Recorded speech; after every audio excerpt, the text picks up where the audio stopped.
You've developed your own resilience model. Could you walk us through that and it, and how does it support people in in relationships and dating? Yes, yes. So one of my recent interests, which we seem to share, having walked the dating field, Hmm. has been actually how do I use this model, Hmm. yes, to support myself, but also Hmm. people who date. Hmm. And I share my model just here, if you don't mind. Yeah, yeah, please, Oh, by please. the way, this is the book that we both are co-authored in, isn't it? So I just Yes, wanted to that's share it. that. Yeah, yeah, And if anyone wants a copy of the book or a copy of my chapter, I'm more than happy to share it. yeah. Um, Awesome. and this is the resilience model that I'm going to share, Okay. and that I've developed. It's a psychological framework that I've developed as part of writing the book. So the question is, how does it apply to the field of dating? And the biggest the biggest shift we all need to make, that I certainly had to make when Hmm. I was 40 and I was left, is a mind shift set. So it's here the internal shift of mindset from a fixed victim mindset to a flexible owner mindset. And I think even though when I was 40, I wouldn't have described myself as a victim. And I think Hmm. many of us are not victims, but there are always pockets somewhere in our consciousness, of Hmm. victim consciousness. And I certainly had to when I found it at a time when I was struggling, where I felt victimized by the end of the relationship, by Hmm. life, even though I was a successful psychologist. So it's a pocket. So we're talking about pockets, Hmm. where our mindset maybe needs to flex. And uh, yeah, so that's a big one in the dating world. So in the dating world, I understood, and I don't know about you, John, but that the dating landscape is a complex landscape to navigate, very complex. And I navigated it. I was single for 5 years, and I actively dated for 3. And Wow. initially I thought, oh my God, I bloody hate this stuff, but, and many people do. It can be so disheartening. But I learned over the years to understand the nature of the field of dating, which is full of paradoxes. And the overarching paradox is that it's full of challenges that we need to learn to navigate. And it is full of possibility. There's no other place where there are lots of single people that you can meet, and we are all there to meet and create a relationship. So Yeah. that's the paradox. It's full of challenge, full of possibility. And and I think the mindset shift is to kind of accept the nature of the field, to understand the nature of the field, to accept it, to shift away from how awful it can feel or be, but to shift towards how do I respond to this situation? How Hmm. do I position myself uh, in relation to this encounter or the whole field of dating or this particular date or this particular disappointment. So in a way, that's the mind shift set that I would like to facilitate in everyone I work with, and have certainly facilitated in myself. And it's really sort of almost, it kind of is encapsulated in a saying which says, I'm not afraid of the storms, for I'm learning to sail my ship. It's kind of learning how to meet the storms, that we meet in the dating field. There are many storms. Hmm. We meet people, we start chatting. There often stops and starts and stops and false beginnings, uh, and we need to kind of learn how to sail the sea of online dating here in a way, and we can do that through resilience. So I share this model again, and here are just the resilience ingredients. Hmm. Which is so mindset shift I already talked about.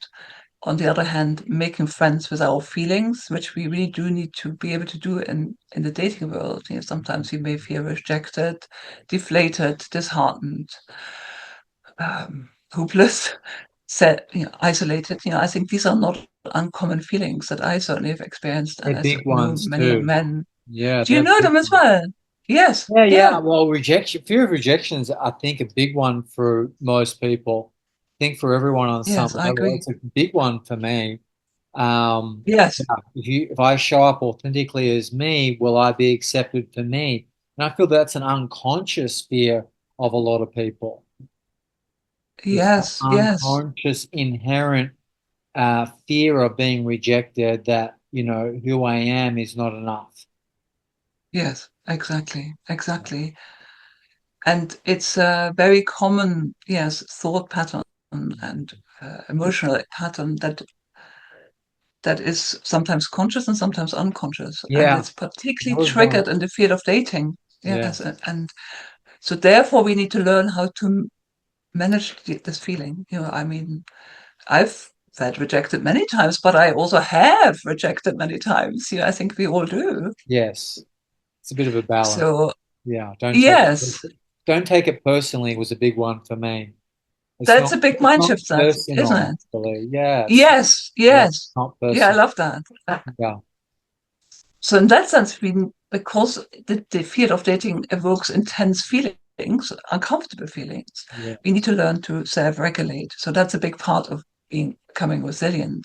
Yeah. And then the other brown box here is taking actions that support resilience and balance and well-being. So that means taking actions to generally identifying, uh, how do we work? I mean, one action would be to move towards people that are respectful and away from people who are not, for Yeah. example. But sometimes that requires a communication and a working something out, but it's always thinking consciously, or certainly that would be the people I would work with. And I've always asked myself that when I do this, does it actually support me or does it work against my self-respect Right. or my dignity?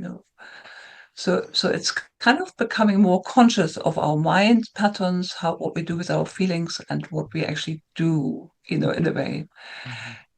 And then within this model, I've identified 4 resilience traits that are also very important in the dating field.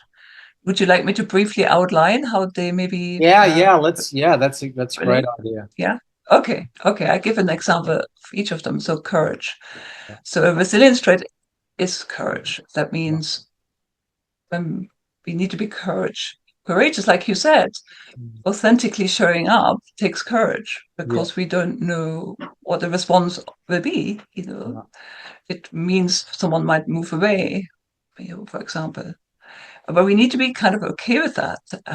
So it means we need to be able to lean into discomfort and into the unknown. Mhm. That's the courage bit. We can't keep doing the same thing and just being sweet to everyone, Mhm. because uh, that doesn't allow us to be authentic, first of all, but also it doesn't take courage to it doesn't require People courage. pleasing, isn't it? People People pleasing, pleasing. exactly. Yeah, That's it. whereas That's it. you're not everyone's cup of tea, and that's okay. And I feel that in your Exactly. dating cycle, you came to a sense of peace that, Yes. some people are not their cup of tea and vice versa, and that's okay. It's not personal. And I just focus Exactly. on drawing in, the respectful relationship, juicy romance and all that later on. But that kind of Yes. dynamic that would, you would feel safe to, Do you feel safe and comfortable? Yes, exactly. yeah, Exactly. yeah, And even in a new connection, I've been in my relationship now with Mark, my boyfriend, for 8 months, but it's still a continuous discovery, like yes. what is okay and what isn't, in a way, Yeah, yeah, on a well, yeah, deeper level. it's a new relationship still, less than a year. Yes, yes, That's, yes. yeah. Is yours less than a year as well, John? Yes, Your it relationship? is. Yes, it is. Oh, Yeah. really? So This 8 months as how well. Uh, Hey, oh, eight, I didn't yeah, realize that. How eight interesting. How months. interesting. Yeah. That's an interesting synchronicity, isn't it? That we Yeah. that we've come together to make this podcast and we're in a similar space. Yeah. Yes. So we're Yeah. still discovering.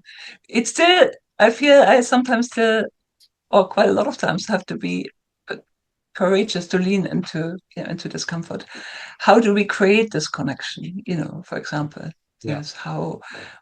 what do we do about when we feel disconnected, or when we feel misunderstood, or where we Mm. have different ideas about things? Not to mention the complex territory of intimacy, and eroticism. Very Yes, right. Yeah. Right. yes, yeah. So we have Yes. to be quite courageous in all of these areas. True. Yes. True.